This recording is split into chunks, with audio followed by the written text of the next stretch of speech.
Hi BookTube, let me get my beverage. It's not a BookTube video without a beverage. Actually, this is still hot. It's hot chocolate, so let's put it down.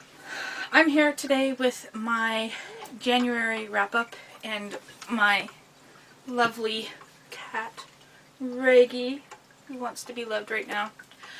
So I read 9 books in January. Technically 18 because 9 of them, or 10 of those, were children's books that I just counted as one. And that was 2,429 pages altogether. So I'm doing it in order from least liked to most liked. And coming in at number 9 is Anastasia, Ask Your Analyst by Lois Lowry. Anastasia is your very kind of typical teen in the 1980s, and her parents won't let her get a psychiatrist to help her deal with the emotional problems caused by puberty. I think this suffered because I didn't have the nostalgia factor tied to this children's novel. I read it first as an adult. And it was too simple of a story. It had too much promise to go in different directions that just didn't go into. Number 8 is The Women in White by Wilkie Collins. So The Women in White is about a woman who is engaged to a man, receives a letter saying that she shouldn't marry this man because he's bad, ends up marrying him anyways, and suffers for it. I enjoyed the story overall, but it was just too long. Coming in at number 7 is Siddhartha by Hermann Hesse. I'm sure I'll get comments about how to pronounce that. I'm sorry. This is the story of Siddhartha, a man on a spiritual journey in the 5th century BC in Nepal. The reason this isn't higher up on the list is because the story felt very detached. And it was as if Hesse just used a cheap story to explore philosophy and we didn't end up caring about what happened to Siddhartha. And to be honest, the philosophy felt like, you know, that one kid. We all had that one kid in high school who was Buddhist. That's what it felt like. It felt like it just failed to go into any more depth of the philosophy. Coming in the middle is Small Dreams of a Scorpion by Spike Milligan.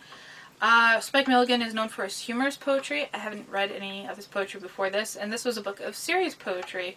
And it's just poetry with no real themes. It kind of organized by date, starting with his experience in World War II and having shell shock from that, and then moving forward.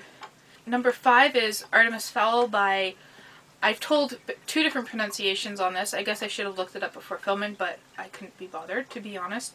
I've told it's either Owen or Ian Colfer.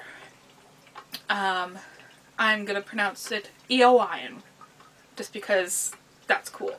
This is a middle grade novel where the main character is a 12-year-old mastermind thief who concocts a plan to steal gold from the fairies, who not only have magic but also better technology than humans. It's a very fun story. I really enjoyed myself while reading it, and I thought it was great to see a villain as a protagonist in any novel, and especially in a middle grade novel. Number 4, and I really wanted to put this at number 1, but the top 3 just shoved it out of the way, unfortunately. And that's the Dr. Men series. I got this for Christmas from my brother. It was written by Adam Hargreaves. These are the various doctors imagined as the Mr. Men characters. And it was cool. I read 10 of the releases that are currently out, and I enjoyed all of them. They were so fun. I laughed out loud a couple times, and it was pretty cool. Coming in at number 3, I finally read Annihilation by Jeff Vandermeer. This is about a team of women who are the 12th expedition to go into Area X, which is a strange kind of ecological anomaly where people go in, but they don't always come out. And we follow a biologist on this journey. Oh man, this novel was amazing. The suspense within the story itself, the writing, and you can't speak too much about it because, you know, you'll definitely spoil it. And these top 2 are actually by the same author, and he is now one of my new favorite authors. This is William Faulkner. So coming at number 2 is As I Lay Dying. This is about a family. I'm starting to laugh because the more I look back on this book, the more funny it is. While you're reading it, it doesn't seem so funny, but the more you look back on it, the funnier it becomes. So it's about a family transporting the body of their dead mother in a wagon to another town, and they are constantly thwarted along the way. So much stuff happens.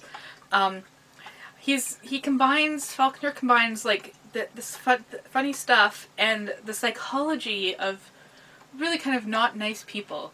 And he does it so well in such a short book. Like, this was 200 odd pages. Oh, it was really good.